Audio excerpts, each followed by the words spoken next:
1h26 no Acre. Boa tarde, você que está na Gazeta acompanhando mais esta edição do Gazeta Entrevista. Nesse primeiro bloco, nós vamos conversar sobre segurança pública no que se refere aos problemas do sistema penitenciário do Acre.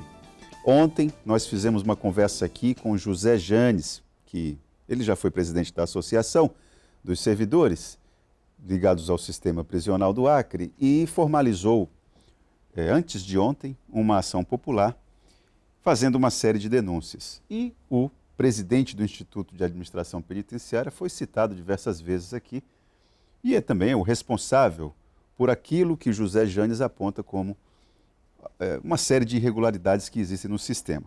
Bom, queria agradecer a tua vinda, Lucas, aqui para o nosso programa. Tem uma situação que acho que é do que ele apresentou, eu vou pontuar algumas coisas, mas algo me chamou a atenção de imediato, e nós abrimos o programa ontem falando sobre isso, que diz respeito à situação dos agentes provisórios. Foi mostrado um vídeo em que um desses agentes está em um local estratégico, que é a muralha, e a pessoa narrando que ela é incapaz de fazer o manejo adequado do armamento que é utilizado ali naquele local. Não, se isso procede, beira a irresponsabilidade, não é? Você colocar uma pessoa com um fuzil sem ter o mínimo traquejo com aquele equipamento, por que a administração permite isso?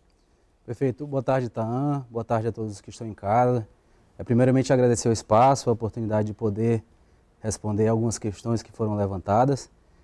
Primeiramente, Taan, dizer, na verdade, questionar a quais interesses atendem esse tipo de denúncia, né? O denunciante é ex-presidente de uma associação que estava ligado à gestão anterior e que, por isso, tinha o apoio e privilégios dentro da gestão anterior, inclusive podendo indicar cargos, tendo benefícios lá dentro. Depois criou uma nova associação e desfez essa nova associação, talvez no intuito até de não retornar à atividade fim. Foi candidato a deputado estadual com o apoio da chapa do governo anterior, né, que por isso gozava de privilégios lá também, né, que na gestão anterior não via problema nenhum, mas que passou agora a ver tudo como problemático. Você condiciona as denúncias que ele faz aos fatores políticos. Há interesses políticos por trás dessa. É claro que a gente não vive num mar de rosas, a gente tem diversos problemas e eu, assim, sempre que sou questionado, eu sou muito límpido, né, muito honesto em esclarecer, até porque para que a gente possa resolver os problemas, a gente precisa primeiramente reconhecer. Mas o agente que estava no vídeo ali, que nós passamos ontem, ele não tem nada de político, ele está falando, admitindo que ele não sabe usar a arma. E assim, para além desta pessoa que fez esta denúncia, essa ação popular, quem assina essa ação, Itan, estranhamente é um advogado que foi preso pela Polícia Federal, que hoje é denunciado, né, ele responde a uma ação por ser supostamente garoto de recado de organização criminosa. Agora, presta atenção a quais interesses essas denúncias obedecem, né? Se é de uma pessoa que estava na administração anterior e que tem interesses políticos, né, quer criar dividendos políticos em torno desta administração, já que na administração anterior não havia problema nenhum, sendo uma ação assinada por um advogado que foi preso, né, por estar passando informações a serviço de uma organização criminosa. Lucas, vou pedir permissão a você. Vou aqui. Ontem você colocou numa rede social o seguinte: a única forma de não receber críticas no sistema penitenciário é distribuir cargos para as lideranças políticas, negociar com o crime organizado e ampliar as regalias para os criminosos. Essa foi a receita do PT. Deu no que deu. De certa forma, isso aqui resume o que você... Exatamente, então. O que acontecia antes é que o governo distribuía cargos ali dentre as lideranças políticas que tinham no seio da categoria. Essas pessoas não incomodavam o governo, né? Só que eu recebi essas pessoas no início da minha gestão, em 2019, foram lá me pedir cargos, né? Cargos de diretor, cargos de gerente, cargos de coordenadores. Eu não cedi. Eu não cedi por quê? Tá? Eu não cedi porque eu precisava criar um perfil de trabalho. Todas as mudanças que a gente promoveu no ano passado, que são claras, só puderam ser promovidas porque a gente tinha uma equipe alinhada. Se a gente tivesse uma equipe ali estritamente política, a gente não podia fazer nada. Então, quando eu neguei os cargos para essas pessoas, eu disse, olha, eu estou comprando uma guerra grande, né? Mas é uma guerra que a gente tem consciência que iria travar, porque a gente precisa estabelecer um perfil de trabalho, né? Então, a gente fez mudanças drásticas, mudanças profundas dentro do sistema penitenciário, mas eu não faria isso se eu tivesse uma equipe estritamente política, mas, Lucas, porque eu precisava somente agradar. A mesma forma com os criminosos. Eu estava até conversando ali na sua antessala, que teve momentos na administração pública anterior, na administração do presídio anterior, que o diretor às vezes negociava com o preso e o preso comprava material de construção para fazer reforma na sua própria cela. Ou seja, era quase institucionalizado o local como escritório do crime. Então, a gente rompeu com essas negociatas políticas e sabia que ia desagradar muita gente, como rompeu também com essas negociações com o crime organizado, sabendo também que ia desagradar muita gente. Mas, Lucas, me perdoe, se você agiu desta forma, você agiu dentro de uma lógica absolutamente republicana. Se aconteceu isso que você está falando, nós, enquanto cidadãos, não temos que te agradecer em função disso. Você agiu como... Com certeza. Deveria. Não, é minha obrigação. É sua obrigação. Exatamente. Agora, o que a ação popular aponta são situações muito focadas. Por exemplo, essa questão de usar agente penitenciário sem o mínimo de treinamento. Perfeito. Isso não é irresponsabilidade por parte do IAPEM? Então, primeiramente, essa denúncia é parte de um vídeo anônimo, né? A pessoa não mostra, fato. A pessoa não Ela mostra o seu rosto, Isso, não se identifica, então por isso a gente já não pode atestar que esse vídeo é verdadeiro ou que a denúncia é verdadeira, porque a pessoa não tem sequer a coragem de fazer essa denúncia de forma clara. Os agentes estão sendo treinados, Lucas? Estão sendo treinados, a gente teve um ciclo muito grande de capacitação no ano passado, a gente fez isso. Inclusive, eu faço questão de fazer essas publicações, sai nos jornais sempre, né, porque a gente passou por um ciclo de capacitação, mas é interessante saber também que os servidores provisórios eles têm as mesmas atribuições que o servidor efetivo. Para tanto, eles haviam ingressado, inclusive, com um salário mais baixo do que o servidor efetivo, e aí entraram na justiça e conseguiram equiparar o salário do provisório com o efetivo, porque, pelo entendimento da justiça, são as mesmas atribuições. E essas pessoas não chegaram cruas no sistema penitenciário. Um dos requisitos para ingresso nesse cargo era experiência com a área de segurança pública, né, era experiência com o manuseio de arma de fogo. Então, a maioria desses que vieram do Exército, por exemplo, e às vezes tem uma experiência até maior do que os servidores de carreira. Né? São pessoas que têm um empenho maior, né, e que, para, claro, fazer uso de arma, por exemplo, de grosso calibre, tem uma comprovação. Né? Então, é uma denúncia que é caluniosa, que não tem fundamentação e que está originada em um vídeo anônimo. Mas ali naquela muralha, ou nas guaritas ali da muralha, não são locais estratégicos que deveriam sempre ter pessoas com experiência?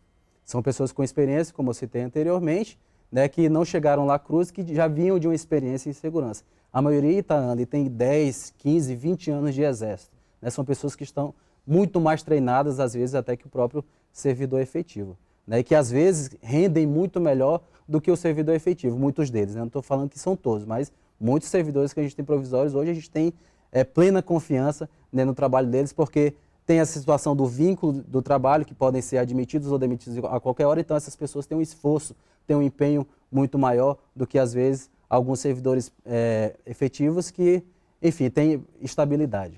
Teve um outro ponto que foi tocado aqui, que me parece relevante. Ele coloca na ação popular que você se apropriou indebitamente de bens que são, supostamente se apropriou, né, de bens que são dos familiares dos presos. O que tem de factual nisso? Tem até uma foto sua na ação popular ali, sim, apresentando os televisores ali, claro, junto com uma outra servidora. Primeiramente é de se estranhar que um servidor policial penal advogue numa situação como essa. Né? Mas o que é importante destacar, então, é que existe uma portaria lá no Presídio FOC, que uma vez se retirando esses objetos do interior da cela, a gente dá um prazo, notifica os familiares, um prazo de 45 dias, para quem tiver a posse, tiver a comprovação, a nota fiscal de que é proprietário ou de que é parente do proprietário daquele material e ir lá e retirar. A gente não esperou somente 45 dias, como esperamos 60 dias. Agora o Estado também não tem espaço para estar acomodando esse tipo de equipamento que são apreendidos todos os dias e que a gente retira das celas todos os dias. E aí, por isso, como não houve quem reivindicasse a posse desses objetos, a gente deu por perdido, é claro, transcorrido o prazo que a gente já tinha determinado em portaria e fizemos uma doação, doamos naquele caso para o Educandário Santa Margarida, para que fosse usado em atividades lúdicas lá com as crianças. Outro ponto que me parece importante diz respeito à realização de cultos, rituais religiosos dentro do Francisco de Oliveira Conde. E aponta-se que, isso foi noticiado também, né, que no dia anterior à fuga coletiva houve um culto. E diante do barulho ali dos rituais, isso acabou facilitando a fuga, o quebrar da parede e aí estabeleceu uma condição adequada para a fuga. Além disso, tem a situação do uso de celulares por parte de quem participa desses cultos. Pelo que foi mostrado, inclusive, ele lembra que a juíza da Vara de Execuções Penais, a direção do IAPEM, articulou para que ela não entrasse com os celulares nas dependências do presídio e, no que se refere às lideranças religiosas, a direção permite que se entre lá com os aparelhos. O que você diz a respeito? Na verdade, a lei de execução penal estabelece como direito do preso a assistência religiosa. Então, todos os presos têm direito à assistência religiosa. Não é isso que está em questão? Não, claro. O culto, então, não aconteceu um dia anterior à fuga, aconteceu uma semana anterior à fuga. Então, no fim de semana foi esse culto, no outro fim de semana foi a fuga, que você sabe foi no domingo para segunda-feira. Então, é claro que isso pode ter relação com a fuga, mas há uma outra série também de hipóteses que não podem ser descartadas. Então, a gente não pode se ater somente a essa hipótese de relacionar a fuga com o culto que houve. Uma série de hipóteses, inclusive a conivência de servidores. Há uma série de hipóteses. Eu acho prematuro, tanto eu chegar aqui e apresentar somente uma hipótese como plausível, ou acusar, ou inocentar servidores, assim como acho prematuro dizer assim, a fuga foi por isso, até porque existem várias investigações, o IAPEM tem investigação independente, o Ministério Público acompanha todas as investigações, a Polícia Civil conduz um inquérito, né? A Polícia Militar também conduz uma investigação. Então, há uma série de instituições que estão conectadas e que produzem investigações interdependentes para esclarecer isso. Então, eu não posso, como ninguém pode chegar aqui e dizer assim, olha, a fuga se deu por isso, até porque, por exemplo, se teve um culto no fim de semana X e no outro fim de semana teve essa fuga, como eu posso relacionar isso? Será que durante essa semana não foi feito nenhuma verificação de estrutura, não foi feita nenhuma revista, né? Então, de alguma forma, a gente acredita que houve uma quebra de protocolo. E o que a gente deve fazer é apresentar, a partir da conclusão dessas investigações, onde se quebrou esse protocolo. Mas a gente não pode ainda, claro, ter uma análise conclusiva disso, claro, que as instituições estão conduzindo. Por falar em quebra de protocolo, eu me lembro que naquela madrugada de segunda-feira, quando ocorreu a fuga, o plantão era dos PMs, e aquele ali era o último plantão dos PMs que estavam naquela guarita ali. Lucas, vocês insistiram, vocês que eu digo o governo, insistiu em manter o cronograma de retirada dos PMs ali do sistema prisional. Você acha que foi uma postura prudente diante desse cenário? O sistema quase explodindo de tanta gente, vocês com pouco efetivo no IAPEM, eu sei que as pessoas precisam de proteção aqui fora, mas o sistema quase explodindo, você acha que é prudente você retirar policial militar de uma função tão específica? Olha, então, a gente tinha um cronograma a seguir, eu também tomei algumas medidas administrativas no sentido de compensar essa falta dos policiais militares, mas como você bem pontuou, a Polícia Militar também precisa dar suas respostas nas ruas. As pessoas estão clamando por segurança.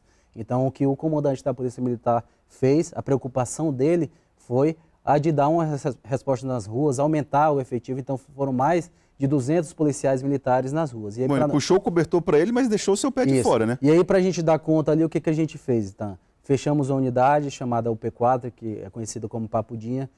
desmontamos um grupo que era específico para escoltas, tiramos servidores que estavam ainda em serviço administrativo, então fizemos uma reorganização logística dentro das nossas unidades para dar conta. Hoje a gente consegue dar conta ali. É claro que não estamos dentro do nosso efetivo ideal, mas hoje a gente consegue dar conta, consegue cobrir as muralhas, as escoltas externas que antes eram feitas pela Polícia Militar, né? Mas é por isso que a gente teve que enxugar a nossa máquina, se reorganizar, né, para dar conta da nossa missão enquanto Polícia Penal. As instituições se mobilizaram bastante para aprovar a Polícia Penal, inclusive foi o primeiro Estado que fez a emenda constitucional, mas parece que não queriam também as responsabilidades. Ora, se a gente hoje é chamado Polícia Penal, tem a categoria reconhecida como Polícia Penal, a gente não tem somente o bônus, né? Não é só carregar o brasão da Polícia Penal no peito, também tem um ônus que é assumir o nosso trabalho, que é de fato e de direito. Possibilidade de concurso para 600 vagas, isso aí é um sonho ou não? É um sonho, a gente fez um estudo técnico, eu sempre enumero essa situação, a gente tem uma preocupação, fizemos uma análise, para ter uma ideia, então, a gente tinha em 2011 4.000 presos, a gente está com quase 8.200 presos no estado do Acre. 8.200? O estado do Acre, proporcionalmente, é maior do que qualquer país em taxa de aprisionamento. Em janeiro, agora, a gente teve quase 500 prisões, né? Às vezes a gente tem aquela ideia de que o Estado, a polícia prende, o judiciário solta, não, está todo mundo prendendo, inclusive o judiciário. Eu costumo falar que se Deus é brasileiro, a possibilidade dele ser acriano é grande, porque aquele sistema prisional ali não explode, não se sabe bem o porquê.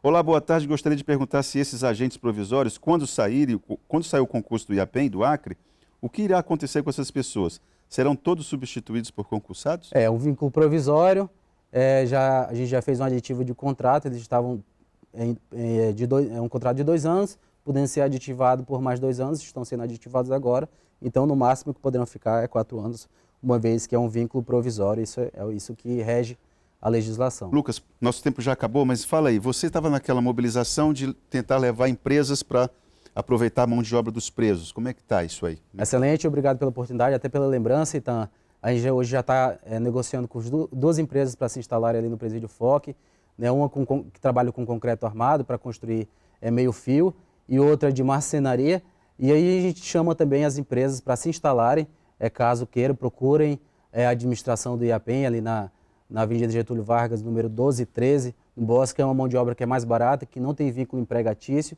né, e que tem também um papel social muito importante de quebrar essa roda do crime, que às vezes o indivíduo entra e sai pior do que entrou. Na verdade, o que a gente precisa é quebrar isso aí, recuperar esse indivíduo para quando ele voltar, saia melhor, uma vez que é melhor para todo mundo. 2 empresas em menos de 4 meses, né? Isso, 2 empresas, a gente está tratando como projeto piloto, e aí outras empresas verão que o trabalho está dando certo e com certeza outras nos procurarão, mas a gente já está à disposição delas. Vamos torcer para que dê certo. Obrigado, Amém. Lucas, pela sua vinda aqui.